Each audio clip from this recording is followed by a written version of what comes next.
Welcome to अंश commerce study. आपका स्वागत है। इस टॉपिक में हम पढ़ रहे हैं राष्ट्र की दृश्य कल्पना। इसके पहले हम लोगों ने ब्रिटेन का राष्ट्रीयकरण, इटली का राष्ट्रीयकरण पढ़ा। इस टॉपिक में हम देख रहे हैं राष्ट्र की दृश्य कल्पना। तो राष्ट्र की दृश्य कल्पना का मतलब क्या होता है? इसका मतलब होता है राष्ट्र को दिखाना, नेशन को दिखाना, किसी इमेज के माध्यम से दिखाना।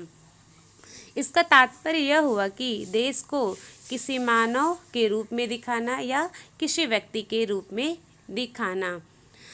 18वीं और 19वीं सदी में कलाकारों ने राष्ट्र को मानवीकरण करके इस प्रश्न को हल किया। और जो 18वीं और 19वीं सदी के जो कलाकार थे, इस समस्या को देश में देश तो मतलब देश का राष्ट्रीयकरण हो गया, ठीक है, एकीकरण हो गया।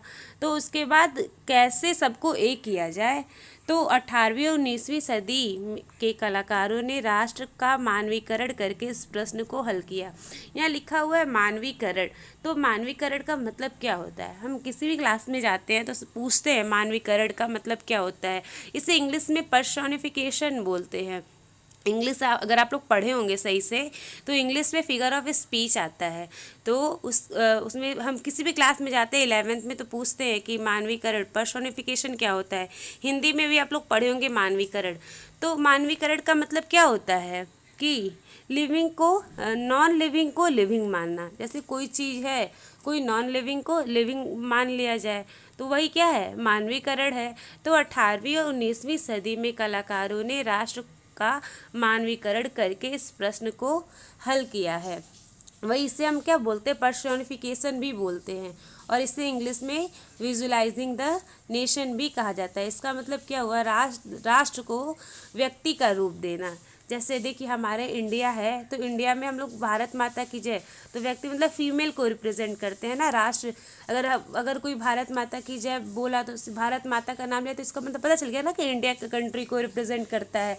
अगर उनका इमेज के माध्यम है, तो इमेज क्या है? भारत में एक मतलब माता जी रहते हैं, तिरंगा को लिए हुए, उनका फोटो दिख जाता है। देश को यूनाइटेड करने के लिए एलिग्रीस का यूज़ किया गया। एलिग्रीस का मतलब ये भारत माता क्या है? एलिग्रीस है। जैसे मान लीजिए तिरंगा है, ऊपर ऑरेंज, बीच में अशोक चक्र ये लगा रहता है, तो आपको सीधे पता चल जाएगा ना। इस सिंबल से हमको क्या पता चल जाता है? इंडिया को रिप्रेजेंट कर रहा है, ठीक है। जैसे भारत माता है, तो भारत माता से क्या है? इंडिया को रिप्रेजेंट कर रहा है। तो राष्ट्र की दृश्य कल्पना में क्या है कि राष्ट्र को दिखाना, तो किसी न किसी इमेज के माध्यम से दिखाना, इसे पर्सोनिफिकेशन भी कहा जाता है। अभी हम एलिग्रीज बोले, तो एलिग्रीज का मतलब क्या होता है? भावनात्मक रूप को एक ठोस रूप देना।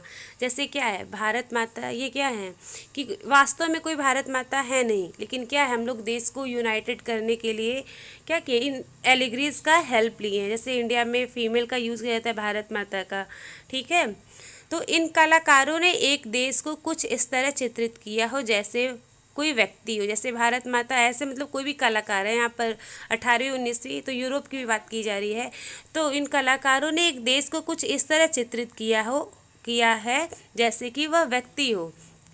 तत्कालीन राष्ट्रों को नारी के रूप में प्रस्तुत किया गया है, और तत्कालीन राष्ट्र को नारी के रूप में प्रस्तुत किया जाता था। जैसे कि इंडिया में भारत माता, जर्मनी में जर्मेनिया, ठीक है। वास्तविक जीवन में वह कोई विशेष महिला नहीं थी। मतलब रियलिटी में ऐसा कोई नहीं है कि कोई भारत माता है। जैसे देखिए बच्चों को लोग डराने के लिए बोलते हैं कि बच्चा दूध पी लो नहीं तो डायन आ जाएगी। तो क्या डायन कोई रियल में है? बस हम लोग क्या किए हैं, एक डराने के लिए एक वर्ड यूज़ कर लिए। कोई डायन होती थोड़ी है, ठीक है। तो ऐसा कोई है नहीं, बस इसे यूज़ किया जाता है डराने के लिए। बस हम लोग ऐसे करते डायन होगी, इसका मतलब उल्टा पैर होगा, ठीक है। तो तत्कालीन राष्ट्र को नारी के रूप में प्रस्तुत किया जाता था। वास्तविक जीवन में वह कोई विशेष महिला नहीं है, मतलब रियल में कोई ऐसी महिला है नहीं। यह तो राष्ट्र के अमूर्त विचार को ठोस रूप प्रदान करने का प्रयास था। उसे ही हम क्या कहते हैं? एलिग्रीज कहते हैं। राष्ट्र को अमूर्त विचार को, मतलब कोई भी है, जैसे पर्सोनिफिकेशन का क्या है? नॉन लिविंग को हम लिविंग मान लेते हैं, ठीक है। मतलब ऐसा कुछ है नहीं, मतलब भारत माता रियल में है नहीं, लेकिन हम मान लेते हैं कि हैं, ठीक है। इस तरह नारी की छवि राष्ट्र का रूपक बन गई। ऐसे ही मतलब जो नारी की जो छवि है वो राष्ट्र को रिप्रेजेंट करने के लिए बन गया। फ्रांसीसी क्रांति के दौरान कलाकारों ने स्वतंत्रता, न्याय और गणतंत्र जैसे विचारों को विशेष वस्तुओं या प्रतीकों से व्यक्त किया था। जैसे कि आपको याद होगा, स्वतंत्रता का प्रतीक लाल टोपी या टूटी जंजीर। ऐसे ही फ्रांसीसी क्रांति के बारे में बताया गया है कि लाल टोपी, इसका मतलब आपको पता ना, इसका मतलब स्लेव से रिप्रेजेंट किया जाता है। आप लोग पढ़े थे तो आपको ये बात याद होगा, पढ़े होंगे तो। फिर और इंसाफ को आमतौर पर एक ऐसी महिला के प्रतीकात्मक रूप से व्यक्त किया जाता था जिसकी आंखों पर पट्टी बंधी हुई और वह तराजू लिए हुए है। तो इंसाफ को कैसे व्यक्त किया जाता था? तो आप देखिए, अगर टीवी देखते हैं तो टीवी में रहता है ना कि जब भी अदालत में ये दिखाता है इंसाफ को कि एक महिला है, उसकी आंख में पट्टी बंधा हुआ है और वह तराजू लिए हुए, तो ऐसे दिखाता है।